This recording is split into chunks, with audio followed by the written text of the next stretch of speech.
నమస్కారం. ఆత్మీయతగానే పిలిచారు. ఈ సభ చేయటం స్టార్ట్ అయినప్పటి నుంచి నన్ను ఇలా అతిథిగా పిలుస్తున్న మాచిరాజు గారు అంటే నాకు మిక్కిలి సోదరులు. కవులను పురస్కరించడం అనేది చాలా అరుదైన విషయంగా నాకు ఎప్పుడూ అనిపిస్తుంది. ముందుగా ఆయన్ని ఈ విషయంలో అభినందించకుండా ఉండలేను. ఇది ప్రతిసారి చెప్తున్నదే అయి ఉండొచ్చు, కానీ చెప్పకుండా ఉండలేక ఇలా చెప్తున్నాను.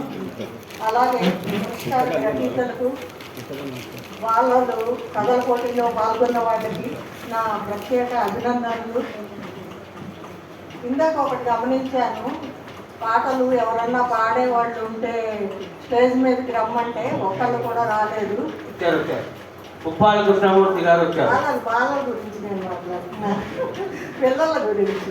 ఆయన వచ్చారు, ఆయనకి అభినందనలు. పిల్లలు అసలు ఫస్ట్ బిర్యానీ వదిలేయాలి, ధైర్యాన్ని పట్టుకోవాలి. ధైర్యం ఉంటే ఇంకెక్కడికి వెళ్ళినా మనల్ని అడ్డుకునే వాళ్ళు ఎవ్వరూ ఉండరు. కాబట్టి నిజంగా మీకు ఆ కళ ఉంటే మాత్రం, రాకుండా ఉంటే ఇది నా సూచన అనుకోండి, ఏమన్నా అనుకోండి. అయ్యో మనం వెళ్ళాలా వద్దా, చాలామంది చేసి 1-2 సార్లు ఉంటుంది, ఆ తర్వాత ఏమీ ఉండదు. ముందు మనం ధైర్యం చేసి అడుగు వేస్తే ఆటోమేటిక్గా మీకు మరీ అంత భయం ఉంటే ఎవరు లేరు అనుకోండి, మీరు ఒక్కళ్ళే ఉన్నారనుకొని స్టేజ్ మీద మాట్లాడేసేయండి. ఇది ఒక విషయం.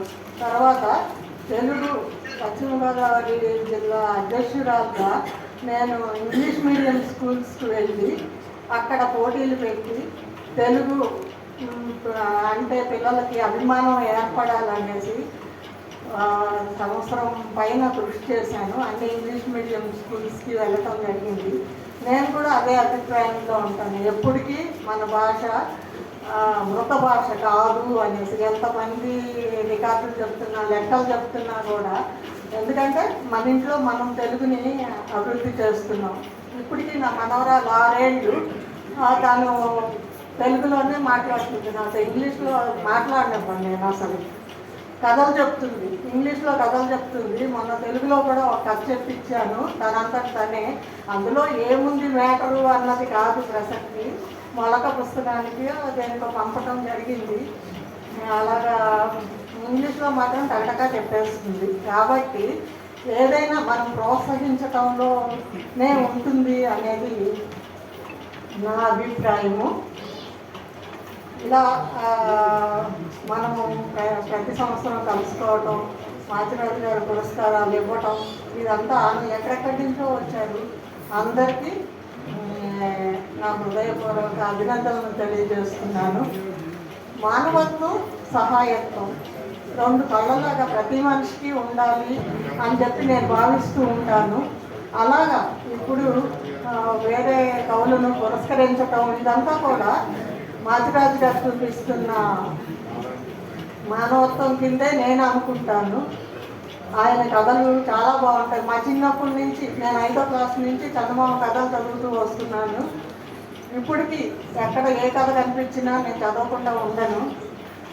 మరొక చిన్న సూచన పిల్లలకి, మీరు కథలు రాస్తున్నందుకు చాలా సంతోషం. మీ నుంచి ఒక నవల కూడా నేను ఎక్స్పెక్ట్ చేస్తున్నాను. ఎవరు ఆ సాహసం ముందు చేస్తారా అని ఎదురు చూస్తున్నాను. వాళ్ళని ప్రోత్సహిస్తున్న ఉపాధ్యాయులు కూడా ఈ విషయంలో శ్రద్ధ తీసుకొని మొదటి నవల పిల్లల నుంచి రావాలని ఆశిస్తున్నాను. ఈ సదవకాశాన్ని నాకు అందించిన అందరికీ ధన్యవాదాలు తెలియజేస్తూ ఇప్పుడు యలమర్తి అనురాధ గారికి చిరు సత్కారం. యలమర్తి అనురాధ గారు యూట్యూబ్లో కూడా ఇటీవల అనేక పిల్లల కార్యక్రమాలు నిర్వహిస్తున్నారు. తన సందేశాలు కూడా యూట్యూబ్ ద్వారా పాఠకులకు, శ్రోతలకు, వీక్షకులకు అందజేస్తున్నారు.